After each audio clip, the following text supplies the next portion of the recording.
And we're back in the car like we never left. Welcome to the Confessions of a Not So Dangerous Mind podcast. I'd like to thank you all for spending some of your Sunday afternoon here with me in New York. But once again, we're going to skip past all that promotional jazz and get right to the guts of the episode.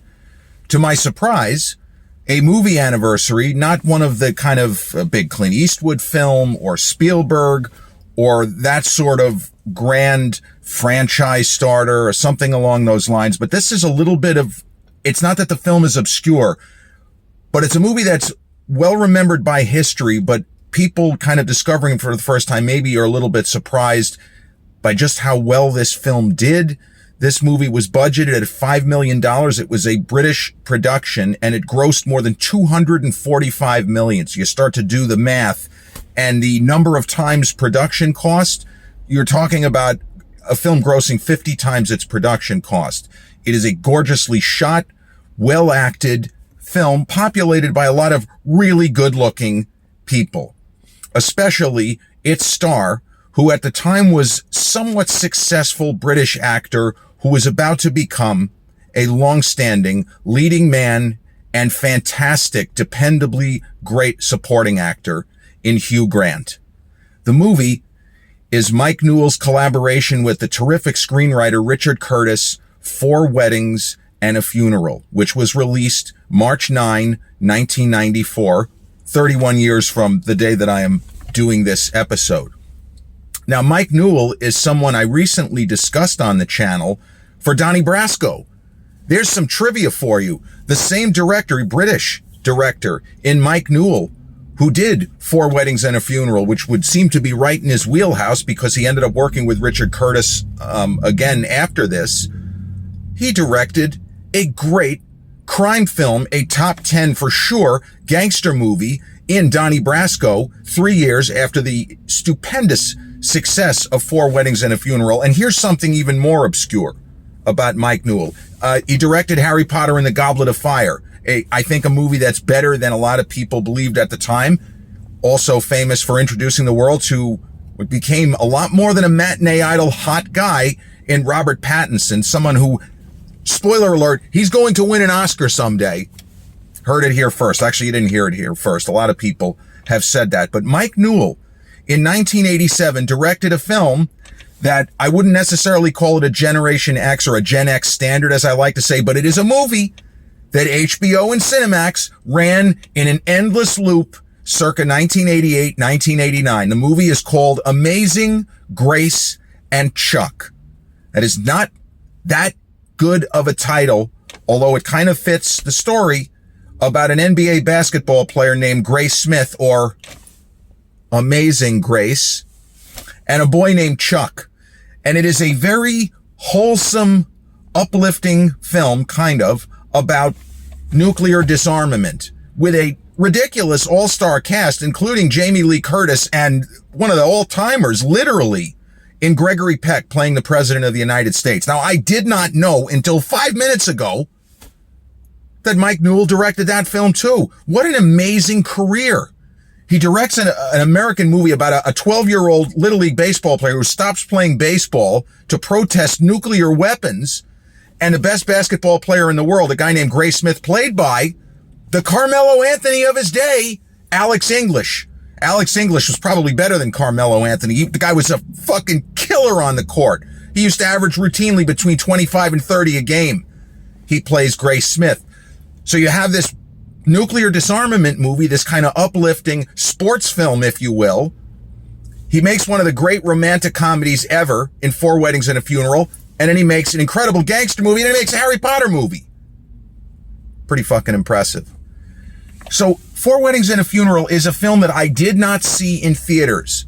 But I tell you, there are certain movies that I missed at the time that I have vivid memories of a lot of different people that I associated with through my normal daily life. And I wasn't always a guy doing a podcast when I was in 1994. I was a kid going to college like a lot of other people. And I knew a lot of people who saw this film in theaters. Every single person who saw it raved about it. Nobody was lukewarm. Well, it's okay. You know, Andy McDowell looks hot. No, everyone said, you have to see this movie. Best romantic comedy I don't even know since, well, back then in the world of 1994, the general process was best romantic comedy since Pretty Woman. Now, I would say this movie is lighter and frothier than Pretty Woman. Yes, there are moments of kind of heartache, and yeah, there is a funeral. Spoiler alert, a film called Four Weddings and a Funeral. The title is literal, ladies and gentlemen, boys and girls. It is a literal title. We meet characters at 4 different weddings and someone's funeral. But in the world of this film, you have... I'm sorry. Too many colliding thoughts. The sense was that this was the best large-scale romantic comedy since Pretty Woman, a movie that is a little bit dirtier. It was intended to be dirtier than it ended up being. To look at it this way, Willem Dafoe nearly got the Richard Gere part. That becomes a different movie if Willem Dafoe is starring. And let me tell you, I want to reboot The Matrix and watch Pretty Woman with Willem Dafoe. Man, that would be fucking epic. Could you imagine? I'm something of a scientist myself. How do you like the vacation so far? Oh, would have been cinematic gold. But the romantic comedy is a very difficult genre to get right. And this is something that was talked about back then. And one of the main reasons why so many people love this film is it got the balance. It got a difficult balance as right as rain. And so you have this kind of, I don't want to say international cast, but you have an American actress, a fashion model who became a very successful actress in Andie MacDowell. In the world of this movie, she's playing, I hate to call her the ugly American because she sure is not ugly, but she's playing the American. And Hugh Grant, under different circumstances, this film would not have been an enormous hit, and Hugh Grant would have continued to work in England. And, he was having a career, but this film, it didn't just put him on the map. He went from being a kind of fringe, okay, yeah, we saw this guy in a couple of movies. Wasn't he in a Polanski film a few years ago? And all of a sudden, everyone wanted to work with him. His Hollywood career, it went like that. I know, overnight. It was overnight. Within a week of this movie landing here and people going crazy and it making huge money, Hugh Grant signed on to do a bunch more movies. He signed to do Extreme Measures with, unfortunately, the late Gene Hackman. He signed up for 9 months with Robin Williams and Julianne Moore. He suddenly was everywhere. And so he was an overnight success. I had heard of him. It didn't register on me. I didn't even know what he looked like. I knew that he had been in Remains of the Day, which I had seen. But he did a movie in 87, a Merchant Ivory production, Maurice. And I think he had also been in Room with a View. The thing with Merchant Ivory, that's Ismail Merchant was the coordinating producer, and James Ivory, a great filmmaker. Even if I don't love all of their movies, James Ivory was a fucking boss. But he had a screen presence. He's a very attractive man. And the movie Maurice, he showed a willingness to take risks that he never had to take in his Hollywood leading man career. Even in some of the more recent films, he got a lot of acclaim for the movie Heretic. People are going crazy. He's an absolute scream in the Dungeons and Dragons movie with Chris Pine. He's a fucking riot. I mean, it's all great. But Hugh Grant showed that he was willing to do different things. He didn't just have to play hot guy, good looking dude. He did the Polanski film Bitter Moon. And in Remains of the Day, he plays a character who kind of is a figure of fun. He gets poked fun at by other characters because he's like a naive rube, but he's a bit of a schmuck. And the Anthony Hopkins character has a couple of scenes with him. It's really good cinema, but you say, what the fuck is wrong with this guy? Like, they tell Anthony Hopkins, Butler, you got to kind of explain some stuff about life. His kid doesn't know which end is up. So he had worked. He had been in big movies. But then all of a sudden, he's in a lead and razzle dazzle. So Four Weddings and a Funeral it has the structure of a classic romantic comedy, and there aren't many made now. The film with Glenn Powell and Sydney Sweeney, Anyone But You, it did really well. It did better than expected at the box office. A lot of critics didn't really like it, but it ended up being a significant box office success. And I think they're doing a sequel, or they're talking about a sequel, but it's a difficult genre to get right. And even Pretty Woman, the original ending was not going to be, a bubbly and whatever the fuck is going on there, in a limo. It wasn't going to be that. The ending was going to be, she spends her time with him, Viv, and they go their separate ways. So it turned into more of a conventional romantic comedy. It's difficult. And Four Weddings and a Funeral takes the form of, you have a young man who is very popular with the ladies, but does not want to get married. And he is legitimately afraid of commitment. There's a lot of laughs about it, but it's not for effect. For example, in the movie Honeymoon in Vegas, the Nicolas Cage character, his mother's dying wish, whatever you do, don't get married. So there's that kind of artificial nonsense.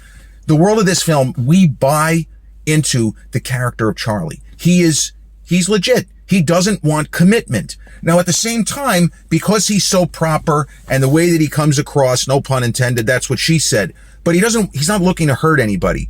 But at the same time, he's okay, presumably having casual encounters and doesn't really stress over it. But the problem is there are going to be people who get hurt. And this is a little bit of a twist of a film from earlier in the decade, which is the Eddie Murphy film Boomerang, which was okay. Eddie isn't as funny as he could be. And that's technically also a romantic comedy with a very young Halle Berry. But the parallels in that film are Eddie's character is a player. He's not looking for commitment. Yeah, he's looking for the perfect woman, but it's more that he's looking for the perfect woman that he can have great sex with, and she doesn't have any kind of physical defect that turns him off. Like if there's something like she has a broken foot, he gets turned off and doesn't want to. It's just stupid stuff like that, like arbitrary gobbledygook to advance the story. But in the world of that film, Eddie's character meets a woman played by Mike Tyson's ex-wife, Robin Givens, who is absolute fire in that film. She plays a female version of Eddie's character, a man-eater. She's a female player. She uses her body. She uses sex, not so much as a weapon, but just because it's something she wants to do. And the tagline for that film was, a player who's about to be played. And Eddie's Marcus Graham gets played. He doesn't realize it until it's already happened and he can't believe it. Well, in the world of Four Weddings and a Funeral, the commitment phobe, Charles, or Charlie, he meets Andie MacDowell's Carrie, an American. And, spoiler alert, they have sex right away. I mean, there's no bones about it. There's just, hey, he's cute, she's cute, let's have sex. They do. And they kind of go their separate ways. But then they meet at another wedding. And they have sex again. He starts catching feelings. Actually, we can tell from the first time that he's not looking at her as just a random, casual encounter. She's freaking awesome. She's great. But she's not serious. And we get the idea that he's thinking, I don't just want to have sex with Carrie. I would like to get to know her better. Sex in the City, Carrie. That was a number of years away. It's not supposed to be her. That's not what I mean. But the name Carrie, that's what I think of, because the Carrie Bradshaw character also is not really in a spot where she wants to settle down per se. But there's a line of dialogue the third time Charles and Carrie meet, where he says something that had 20-year-old me, or 21, however old I was at the time, it had me howling. Because virginal me, spoiler alert, when I was 21, I had not really had much experience I hadn't had much experience, period. But he said something that I found funny, and I don't think I was supposed to find it as funny as I did. So he sees her for the third time, and she kind of stonewalled him after their second sexual encounter, if you want to just call it that. She kind of stonewalled him. Remember, there's no social media. Most people didn't have cell phones. This movie was shot in 1993. Cell phones were this size. It wasn't as easy to stay in touch with somebody as it is today. So they encounter one another for the third time. And she seems to be making nice, like she wants to go for the trifecta. But he's a little hurt that he hasn't heard from her, or whatever the mechanics of the scene are. And he says something which really resonated with younger me. He goes, Carrie, you ruthlessly slept with me twice. Ruthlessly! What the hell are you talking about? What do you mean? It just didn't connect. He got the Holy Grail twice. What the fuck are you complaining about? Well, now as an older person, I understand. I had to actually live a little, or live a lot in this case, to get, that's not a laugh line. Yeah, people thought it was funny, but he's being serious. He's being vulnerable. He's saying, "Now, wait a minute. I felt something. Correct me if I'm wrong, but I think you did too, didn't you?" Well, she doesn't exactly give him the feedback that he wants. And so the romantic comedy plot is two people who we as the audience want to be together, not just to have sex, but we want the so-called movie fantasy of these two people actually getting together, being in a relationship, getting married, whatever, because every romantic comedy is going to be different. And then there are the ones like Julia Roberts in My Best Friend's Wedding, where Rupert Everett just up and rips off. I mean, he just puts that movie on his back and runs away with it. Wow. But in that film, what we think the movie is going for is not what the movie is going for. And that's one of my favorite romantic comedies because it does not do what you expect. It makes the protagonist the antagonist.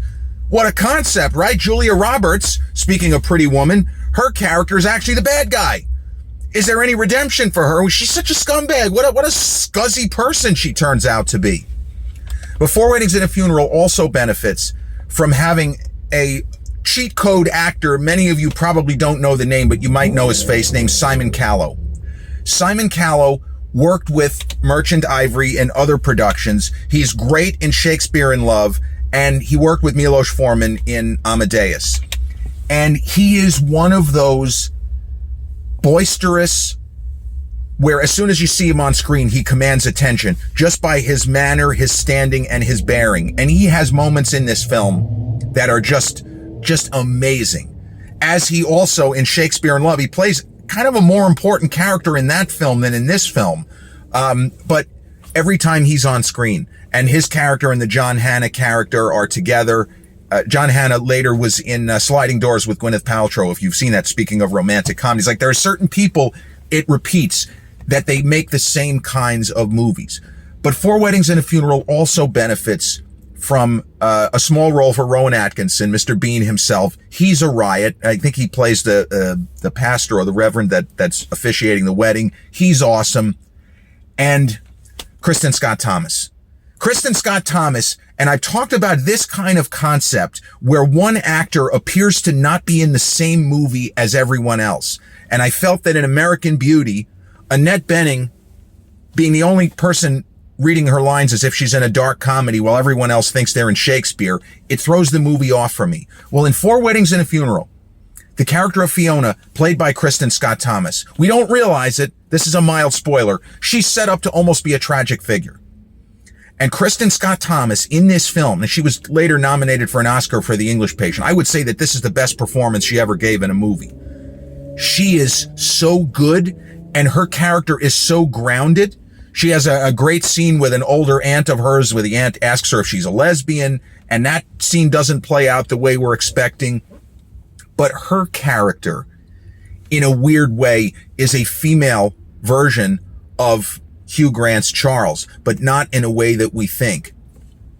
She's been in love with him for years, and she's never been able to get up the nerve to tell him, I want it all with you. While you're out there gallivanting and doing whatever it is that you're doing, I've been here pining away all this time. And her presentation and the way that she reads her lines, especially in the final half of the film, it sells it. And the stakes seem higher maybe than they actually are because it is 1994 and there's time pressure, and you just don't know if this is the kind of movie where everything is going to work out. As I say, in My Best Friend's Wedding, there are moments where, well, maybe it will work out for Julia because, yeah, her character is a heel, but she does have a heart. And the Rupert Everett character in that film, at various points, he redirects her in less destructive directions. That film also benefits from Cameron Diaz just absolutely crushing it. You talk about what would have been a great Renegade Best Supporting Actress nomination. Cameron Diaz in My Best Friend's Wedding. What an amazing performance by her. We don't even want to like her, and she's so amazing that oh my God, this character is the greatest. Yeah, screw Julia, she sucks. But it makes sense, and when I saw Four Weddings for the first time, I understood. I got why people raved about it. That it wasn't just, okay, breath of fresh air, finally a good romantic comedy again. This is a wonderful film from every angle. And it ended up getting nominated for 2 Oscars. It was nominated for Best Picture in the year of Forrest Gump. Now, you knew it wasn't going to beat out, well, forget Forrest Gump, Pulp Fiction, Shawshank Redemption, 4 Weddings and a Funeral. There's a little trivia. There were only 5 nominees, and 3 of them were the big 3 of Gump, Pulp Fiction, and Shawshank. 4 Weddings and a Funeral sneaking in there. Amazing, right? But it is a great film. And I feel like the story is timeless. Now, this is not the kind of movie where you'd say, well, if so-and-so had a cell phone, or, because there are films where you go back and you look and you'd say, man, if they had texting at the time of this movie, the story would be over in 10 minutes. This film still plays. It still feels vibrant and fresh and just like almost something distinctive and new. And this was something that I didn't get when everyone was raving about it. I had to actually see the movie for myself and be like, wow, this really works. This is as good as advertised. And how often, right, do we get disappointed? We get our hopes up. This film actually, it hit the numbers, and it satisfies all of the expectations we might have for the romantic comedy genre while still feeling as if it's doing something different. And Hugh has a screen presence it's very difficult to quantify, because we've seen him play villains, we've seen him play anti-heroes, we've seen him play silly protagonists such as this film. But then you had movies such as About a Boy with Nicholas Hoult, who ended up obviously becoming a huge star in his own right. What an amazing performer he is. He played a similar character in that film. He pretends that he has a kid, using it as a prop to get with women. It's really bad. But Hugh can be likable when we shouldn't like him. He has amazing charisma. And one thing that was talked about when 4 Weddings was released is, the last name. He doesn't look anything like Cary Grant, but he carries his part, no pun intended.